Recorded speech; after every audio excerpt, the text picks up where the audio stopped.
A Menorca tenim un total de 213 habitatges de l'IBAVI. Ara se sumaran 62 habitatges nous, arribarem quasi als 300 habitatges i podem dir que quasi tota la illa ja tindrà habitatges de l'IBAVI a les seves poblacions, a excepció d'Es Migjorn.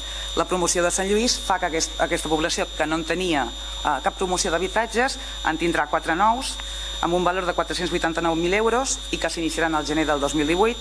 Llavors faran dues promocions més, una de 18 habitatges que es començarà al febrer del 2008 amb 1.800.000 euros d'inversió i una segona promoció de 40 habitatges amb un valor prop de 4 milions que s'iniciarà a l'abril del 2018.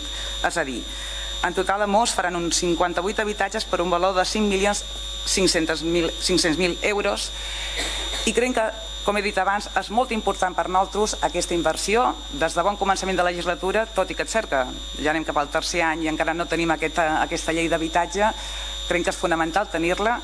Creiem que estem posant les bases per canviar aquest model d'habitatges tan necessari en aquesta comunitat.